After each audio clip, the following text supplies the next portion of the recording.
Sa simula, hindi ka dinala rito ng ingay, kundi ng isang tahimik na pagtawag na matagal mo nang naririnig kahit hindi mo kayang pangalanan. May mga umaga na parang pareho lang ang lahat, pero sa loob mo ay may banayad na paglipat na hindi na umaayon sa dati mong direksyon. Nasa mesa ka man sa kusina, nasa likod ng sasakyan o nakaupo sa gilid ng kama habang hawak ang telepono, naroon ang pakiramdam na may binubuksang pahina sa loob ng iyong dibdib. Hindi mo pa nakikita ang buong landas, pero ramdam mo na may saysay ang katahimikang ito. Kapag ang Diyos ay naghahanda ng isang tao, madalas sunan niyang ginagalaw ang loob bago niya ginagalaw ang paligid. Kaya huwag mong maliitin ang bigat na naramdaman mo sa mga nakaraang araw dahil ang bigat na iyon ay maaring hindi parusa kundi paghahanda. Ang dati mong paliwanag ay nagsasabing nahuhuli ka, pero ang mas malalim na katotohanan ay maaaring sinisimulan ka na. May mga pintong sarado, hindi para sirain ka, kundi para pigilan kang pumasok ng wala ka pang lakas. At kung minsan, ang unang tanda ng bagong yugto ay hindi liwanag, kundi katahimikang biglang nagiging mas totoo kaysa ingay. Kaya manatili ka sa pagdinig na ito, sapagkat may mga bagay na hindi lumalapit sa tumatakbo, kundi sa nakikinig. May mga pagkakataon na ang mga salitang narinig mo mula sa iba ay hindi nagtutugma sa nararamdaman ng iyong dibdib. May mga nagmamadali, may mga nagpapaliwanag, may mga nagsasabing maghintay ka pa, pero ang iyong loob ay tila may mas mahinahong alam. Sa gitna ng araw, habang gumagalaw ang mga kamay mo sa gawain, may biglang pagtigil sa paghinga na parang may bumubulong na hindi ito ang huling kabanata. Ang iyong balikat ay maaaring nanatiling mabigat at ang iyong mga mata ay maaaring napagod sa pag-asang paulit-ulit na ipinagpaliban. Ngunit ang pagkapagod mo ay hindi sapat na patunay na wala nang darating. Minsan ang pagod ay tanda lang na hindi mo na kayang buhatin ang lumang paliwanag tungkol sa sarili mo.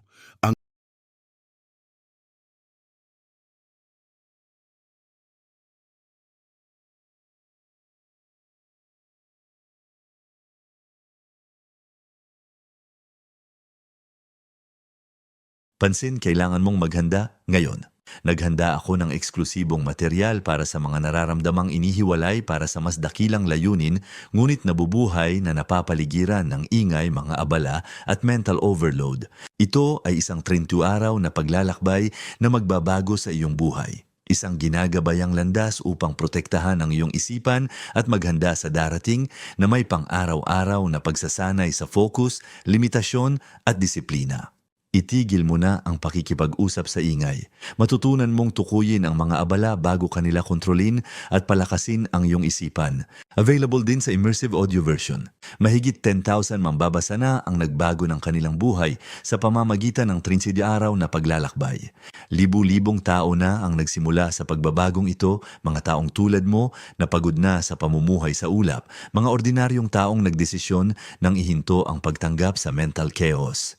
Samantalahin ang limitadong panahon na alok na ito sa buwan lamang na ito. I-access ang iyong link sa ibaba mismo sa itaas ng mga komento. Diyos ay madalas gumagalaw sa pagitan ng pagkadismaya at pag-asa, doon mismo sa espasyong hindi pa kayang pangalanan ng damdamin. Hindi kanya ginagabayan sa pamamagitan ng gulo, kundi sa pamamagitan ng unti-unting paglinaw. At kung ang dating pangalan mo ay nakatali sa pagkaantala, ang bagong pangalan mo ay nagsisimulang sumagi sa pagdating. Kaya huwag mong isipin na wala kang naririnig.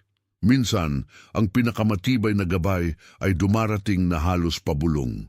Sa mga sandaling tahimik ka sa gabi, mas lumalakas ang mga tanong na hindi mo na ibubulong sa kahit sino. May kwartong tila pareho pa rin ang ilaw, pareho pa rin ang kurtina, pero ang hangin sa loob ay iba na at hindi mo na kayang baliwalain. Naroon ka sa gilid ng kama, ang telepono ay nasa palad mo, pero ang mata mo ay hindi na humahanap ng aliw. Naghahanap ito ng katotohanan. Ang dibdib mo ay maaaring masikip, hindi dahil mahina ka, kundi dahil may dating anyong sinusubukang manatili sa loob mo.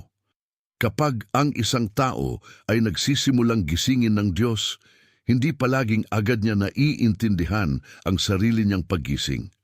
Minsan ang totoo ay dumarating bilang kakulangan sa sigla para sa mga bagay na dati mong ikinukubli sa sarili mo.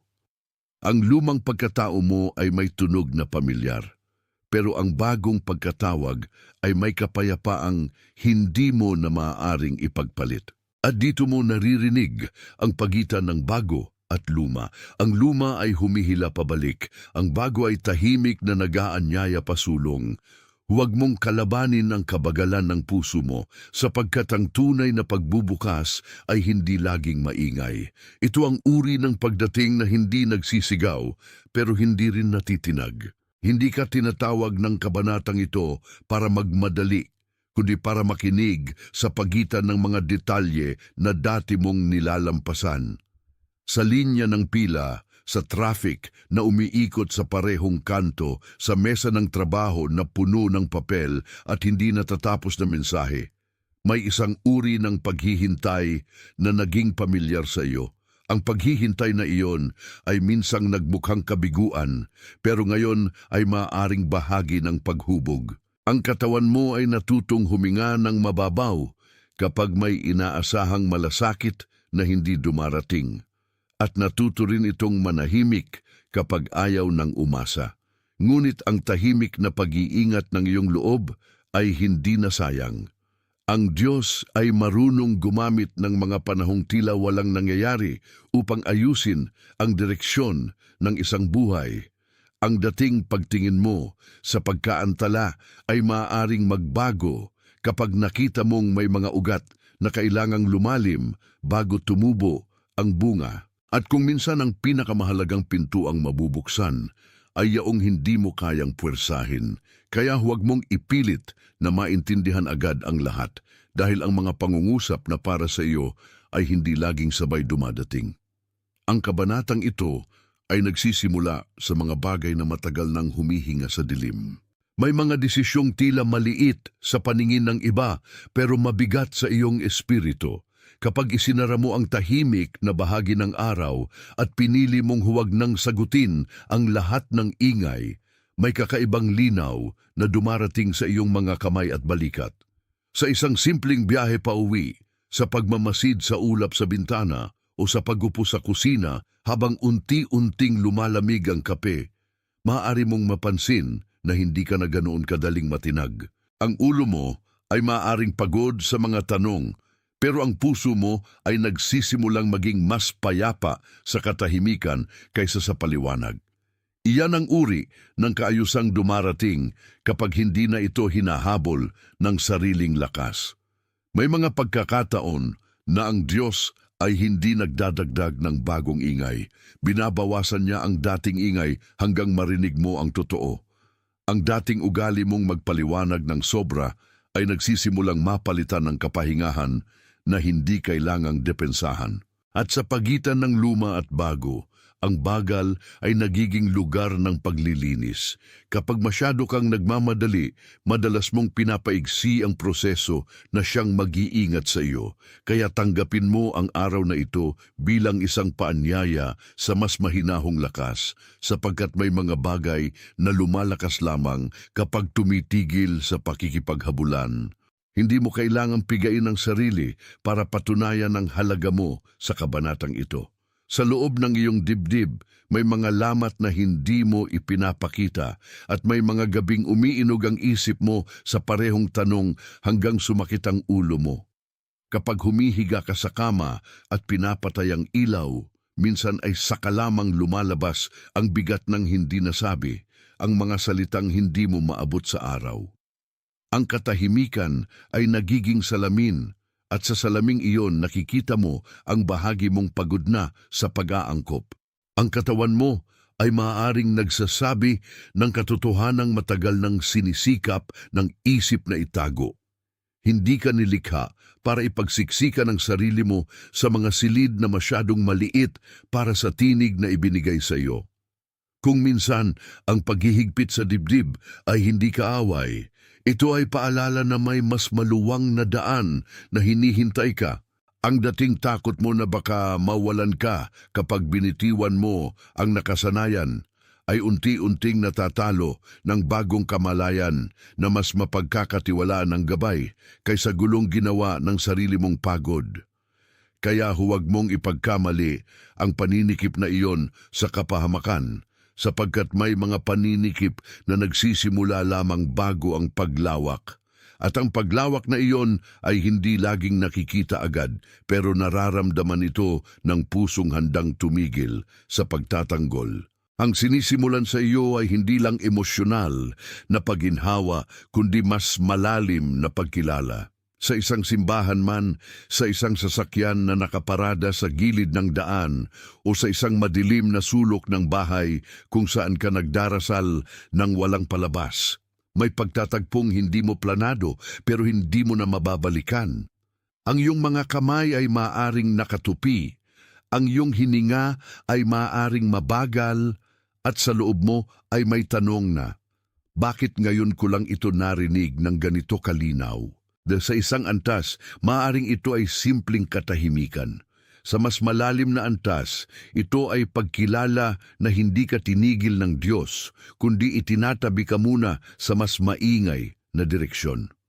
May mga umuubos sa iyong lakas na hindi mo kailangang ipaglaban, at may mga yugto na hindi mo kailangang ipaliwanag sa sino mang hindi naman dinadala ang bigat mo.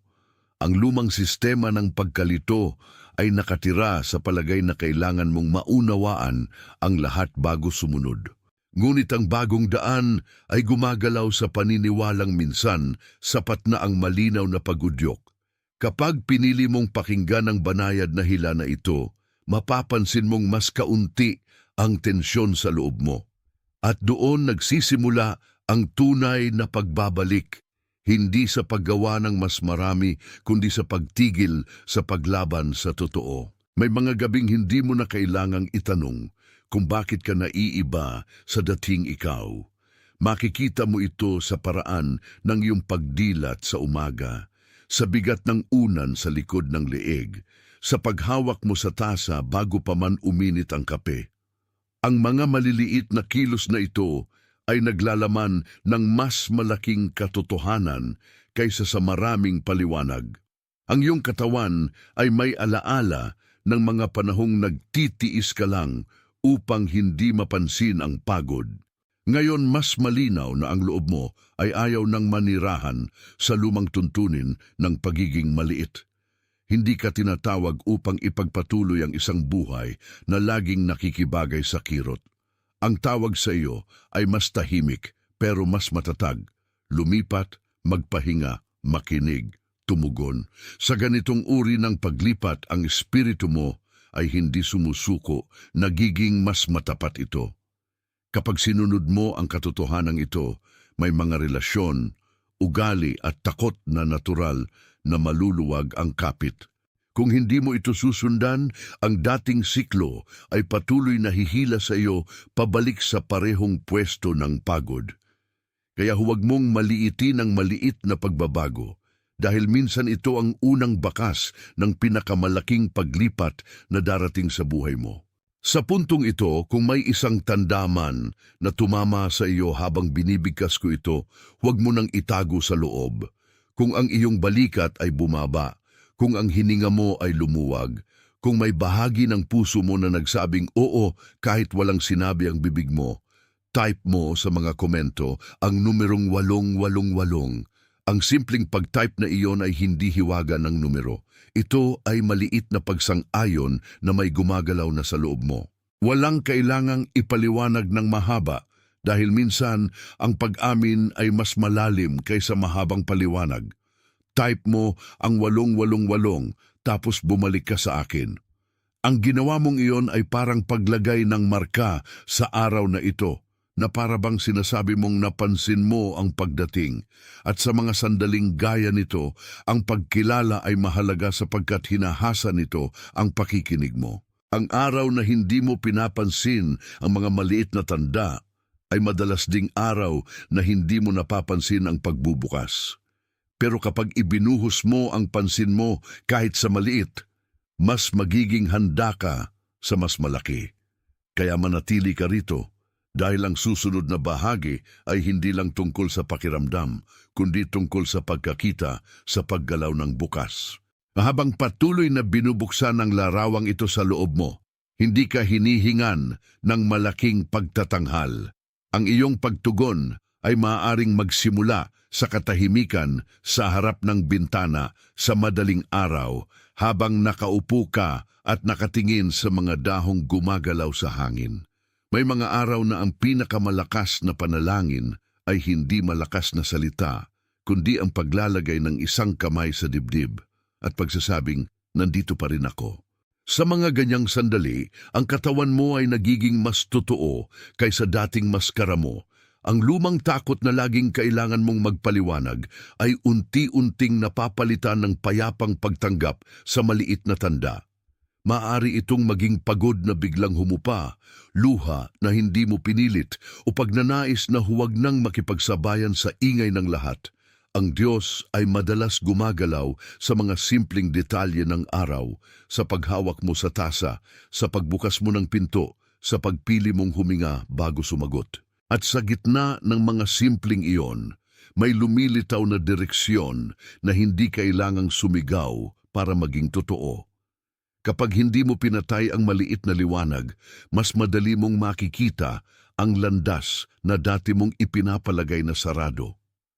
Kaya ngayon, kung may isa mang pahiwatig na nakasulyap sa iyo, ipakita mo na naroon ka pa rin, sapagkat ang pagkilala mo ang unang hakbang ng pagtugon. May isang uri ng karunungan na dumarating kapag hindi mo na sinusukat ang lahat sa dami ng ginagawa mo. Sa kusina na may nakapatong na baso, sa mesa na may nakabukas na Biblia o tahimik na papel, sa maikling sandali bago umalis ng bahay, maaari mong maramdaman na may presensiyang hindi mo kailangang hawakan para totoo.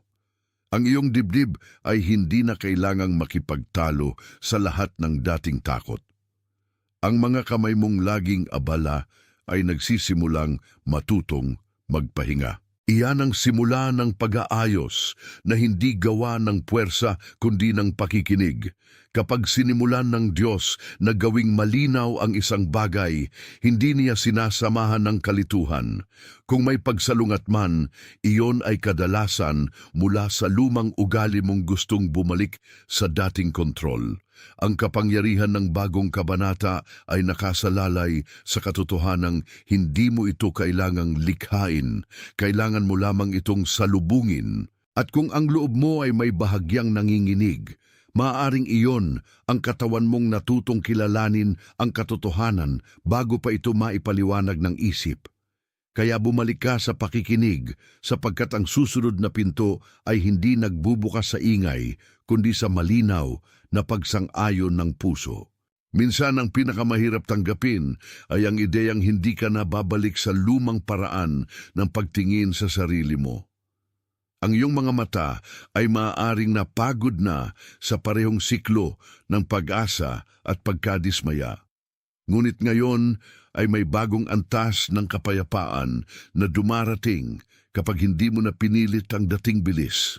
Sa biyahe man, sa hintayan man, o sa tahimik na paglakad sa loob ng bahay, may mga sandali na tila sinasabi ng hangin na huminto ka muna. Ang balikat mo ay maaaring unti-unting bumitaw sa kapit ng araw. Ang paghinga mo ay maaaring lumalim nang hindi mo iniutos. Sa ganitong mga sandali, ang banal ay hindi laging bumabagsak na parang bagyo. Minsan dumadaan ito tulad ng liwanag na dahan-dahang naglalagay ng anyo sa silid. Ang dati mong pakikibaka ay nakabatay sa ideyang kailangan mong panatilihing buo ang lahat sa sarili mong lakas. Pero ang bagong katotohanan ay nag-aanyaya na ang buo mong buhay ay mas ligtas kapag hindi ikaw ang sentro ng pagpipigil. Ito ang dahilan kung bakit hindi ka dapat matakot sa katahimikan. Doon kadalasang inililipat ang mga tao. At kapag napansin mong hindi ka na ganun kadaling madala ng dating tensyon, alam mong may nagsisimulang ayusin sa iyo na hindi kayang gawin ng sariling pagpapagod. May mga kapaligiran na dati mong tinitiis ngayon ay nagsisimulang hindi na magkasya sa iyong loob. Sa opisina, sa bahay, o sa silid na dati mong nilalakaran nang walang iniisip, biglang may pakiramdam na ang lumang hangin ay masyadong makitid para sa bagong hinga mo. Ang iyong mga mata ay nagiging mas sensitibo sa mga bagay na dati mong ipinagkibit-balikat. Ang mga katawan natin ay marunong mag-alaala ng mga puwersang hindi natin agad pinapansin, at ang loob mo ay marunong ring magsabi kapag may panahon ng lumipat. Hindi ka tinatawag para manatiling maliit, para lang mapanatili ang dating pagkilala ng iba. Kung minsan, ang pagbabagong espiritual ay nagsisimula sa simpleng katotohanang hindi mo na kayang magkunwaring komportable sa dating sikip. Ang lumang ikot ay may pangako ng pamilyaridad, pero ang pamilyaridad na iyon ay may kapalit na pagkapagod. Ang bagong daan ay maaring hindi pa malinaw ang buong larawan, pero may mas malalim na katahimikan itong dala. Kaya magtiwala ka sa unti-unting pagkadismaya mo sa dati, dahil hindi lahat ng pagkadismaya ay pagkawala. Minsan ito ang unang tulay palayo sa kulong na hindi mo namalayan. At sa araw na makita mong hindi ka na talaga babagay sa lumang silid, alamin mong iyon ay simula ng mas maluwang na lugar. Kung ang larawan na ipinapakita ko sa iyo ay tumama sa bahaging hindi mo matukoy, type mo sa mga komento ang mga salitang nakikita ko ito. Huwag mong gawing mahaba ang paliwanag, sapat na ang simpleng pag-amin na may nakita ka. Ang pagsulat mo niyan ay parang paglalagay ng tatak sa katotohanang hindi na pwedeng burahin ng lumang kalituhan. Let the recognition seal where it landed. Type mo ito, tapos bumalik ka sa akin. Dahil kapag pinangalanan mo ang nakita mo, hindi mo na ito basta madaraanan lang. Ang paglalagay ng salita sa loob ay nagbibigay ng anyo sa bagay na matagal nang gumagalaw sa dilim. At mula roon, ang panalangin mo ay hindi na isang paghula, kundi isang matapat na tugon. Kaya huwag mong iurong ang tingin mo. Ang paglingon mo ay bahagi ng pagdating mo. At kung nais mong manatiling buo ang pamamalas na iyon, huwag mong hayaang manatili itong tahimik lamang sa pagitan ninyo. Ang sinumang nakakakita ay inaanyayahang bumalik sa pinagmulan ng pagkakita. Hindi ka naglalakad sa utos ng takot, kundi sa isang tawag na mas malalim kaysa kaba. Sa maagang umaga, habang naghahanda ka sa kusina at pinapakinggan ang tunog ng takure o habang nakasilip sa bintana ang ilaw ng kalye, maaaring maramdaman mong may isang simpleng katotohanang humuhubog sa iyo. Hindi ka na kailangang magpanggap na buo sa paraang dati. May mga lugar na pinagdaanan mo na hindi mo na kailangang balikan para patunayan ang lakas mo. May mga taong pinagbigyan mo ng sobra dahil ayaw mong masaktan ang loob nila, pero ngayon ang kaluluwa mo ang nagsisimulang humingi ng kapayapaan. Ang lumang ugali na laging nagsasabi ng oo ay hindi laging kabutihan. Minsan ito ay pagkapit sa pagkakakilanlang takot mawalan. Ang Diyos ay hindi nagpapahina sa iyo kapag tinuturuan kang tumanggi sa nakakapagod. Sa halip, pinapalaya ka niya sa mga desisyong nagpapaliit sa loob mo. Kapag natuto kang makinig sa katawan mong nagsasabing tama na, natututo ka ring makinig sa espiritu mong nagsasabing may mas maayos na landas. At doon nagsisimulang mawala ang gapos ng dating lohika, na para bang ang dating kailangan ay hindi na ikaw ang kailangang maging. Kaya huwag mong ipagkamali ang katahimikan ng iyong pagtanggi sa pagkatalo. Minsan ito ang anyo ng katapatan na matagal mong ipinagpaliban. Kapag sinimulan mong tanggapin ang pagbabagong ito, may mga dating pagkilos na kusa nang nawawalan ng bigat. Ang telepono ay hindi na agad inaabot para hanapin ang laman ng ibang tao. Ang dibdib ay hindi na agad naninikip kapag may hindi sumagot. Ang mga kamay mong dati ay laging nagmamadali ay natututong huminto bago dumampot ng susunod na distraksyon. Sa gitna ng araw, sa simpleng paghuhugas ng pinggan o pag-ayos ng kumot, May kapayapaang pumapasok na parang hangin sa pagitan ng dalawang mahirap na salita. Iyan ang uri ng pagbabalik na hindi laging kapansin-pansin sa labas pero malinaw sa loob. Ang Diyos ay mas interesado sa pagbabagong hindi napapansin ng karamihan kaysa sa pagbabagong madaling ipakita. At kapag humina ang puwersa ng lumang pagkatao, doon lumalakas ang katahimikan na hindi mabibili ng anumang pagpuri. Maaring may sumubok pa ring hilahin ka pabalik sa dati mong asal, pero hindi na yun agad tatama gaya ng dati. May bago ng panlasa ang iyong kaluluwa at hindi na madaling lokohin ng maingay na kahapon. Kaya ipagpatuloy mo ang tahimik na paglipat dahil kung minsan ang pinakaligtas na pag-unlad ay yung hindi pinapansin ng palakpakan. Kung may nararamdaman kang maliit na pagtutol sa loob mo habang binabasa mo ito, huwag mo agad ituring na kabiguan iyon. Sa halip, tingnan mo ito bilang gilid ng lumang balat na hindi pa tuluyang nalalaglag. Sa gabi, habang nakahiga ka at nakatingin sa kisame, maaring mapansin mong mas madalas nang lumalabas ang totoong hangarin mo kaysa sa nakasanayang pangamba. Ang katawan mo ay marunong makaalam kapag ang isang bagay ay hindi na para sa iyo. Ang mga mata mo ay marunong ring makakita kapag ang isang daan ay ubos na sa iyo kahit hindi pa ito ubos sa iba. Hindi ka hinahayaang manatili sa lugar na laging nangangailangan sa iyo na lumabag sa sarili mong kapayapaan. Minsan ang totoo ay dumaraan sa pagod na hindi mo maipaliwanag sa kapwa. Minsan ang totoo ay nagiging malinaw lamang kapag ayaw mo nang makipagdiskurso sa sarili mong pagkubli. Ang lumang boses ay nagsasabing manatili ka dahil pamilyar ito. Ang bagong paanyaya ay nagsasabing umalis ka dahil may buhay na nakareserba sa iyo.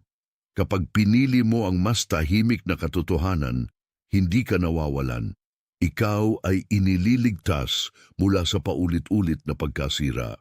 Kaya maging mapagmatyag ka sa mga maliliit na pagtutol sapagkat minsan doon unang lumilitaw ang katapangan. May darating na mga sandali na hindi mo na kailangang ipaliwanag ang sarili mo kahit sa sarili mo. Sa pagharap mo sa salamin sa umaga, sa pagbubuhos mo ng tubig sa baso, sa pagtakbo ng isip mo sa mga tanong na dati ng paulit-ulit, may isang mas tahimik na boses na gustong magsimulang manguna.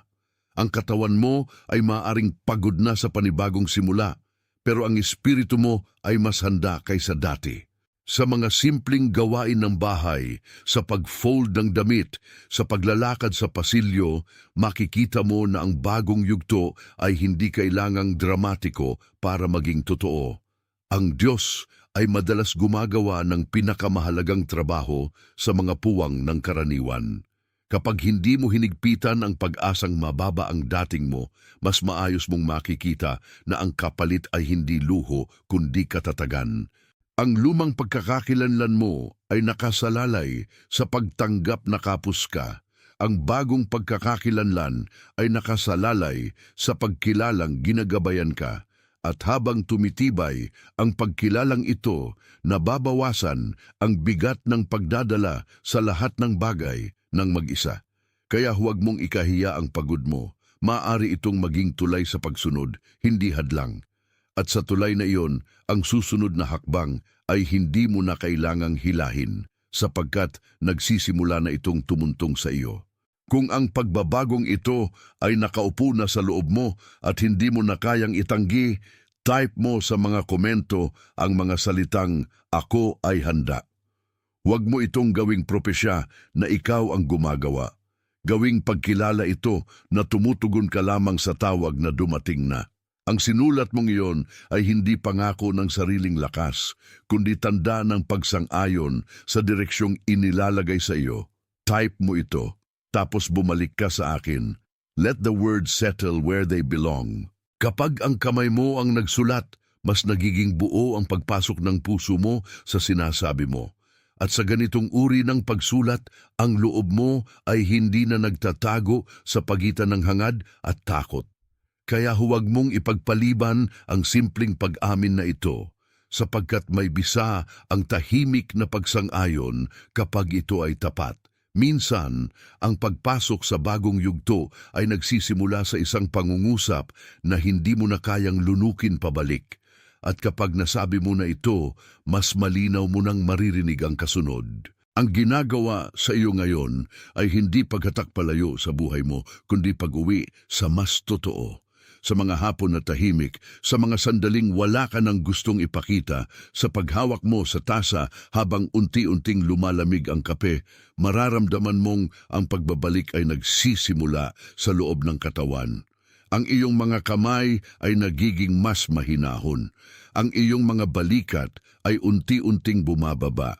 Ang paghinga mo ay dumadaan mula sa mabigat tungo sa mas payapa at ang pagbabagong ito ay may sariling wika. Hindi lahat ng kaharian ay dumarating na may trumpeta. Ang ilan ay dumarating sa anyo ng kapahingahang hindi mo na gustong talikuran. Ang lumang mundo ay gustong ipaalala sa iyo ang mga pagkukulang mo, pero ang bagong anyo ng buhay ay nagpapakita ng lugar kung saan ka pinalalago. Iyan ang dahilan kung bakit ang tahimik na pagsunod ay madalas mas matibay kaysa maingay na pangako. Dahil kapag ang puso ay wala nang kailangang patunayan, mas nagiging matatag ang paglakad. Kaya tingnan mo ang mga pagbabago ngayon bilang mga bakas ng paglalabas sa iyo mula sa dati mong bilangguan. Ang susi ay hindi laging nasa pinto. Minsan, nasa pagpapahintulot mong buksan ito mula sa loob. May mga araw na ang pinakamarangal mong ginawa ay ang hindi mo na pinilit ang isang labang matagal ng ubos. Sa kusina, sa sala, o sa loob ng sasakyan na nakahinto sa gilid ng daan, maaari mong mapansin na ang dati mong pagod ay hindi na naghahari tulad ng dati. Kapag pinili mong manahimik sa halip na magpaliwanag ng paulit-ulit, may kakaibang lakas na lumalabas mula sa iyong katahimikan. Ang katawan mo ay unti-unting natututo na hindi lahat ng tawag ay kailangang sagutin agad. Ang puso mo ay natututo ring humawak ng distansya nang hindi napupunit. Hindi ito lamig, ito ay karunungang lumilipat mula sa takot patungo sa pagkaunawa.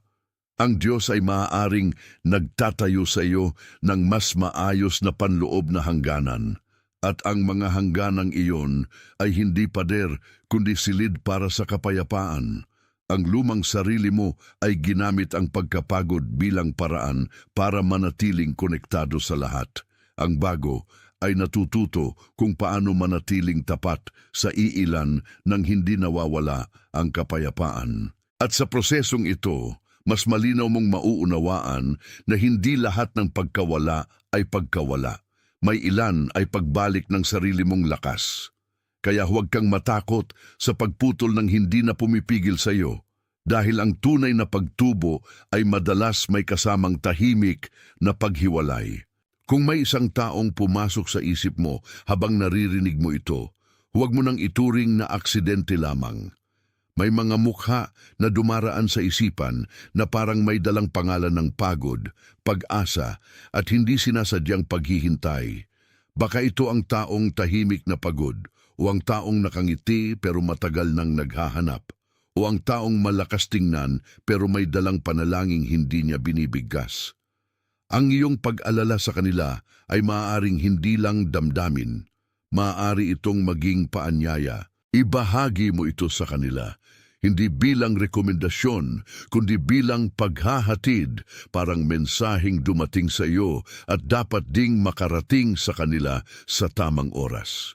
Sa ganitong paraan, ang salita ay hindi nagtatapos sa iyo.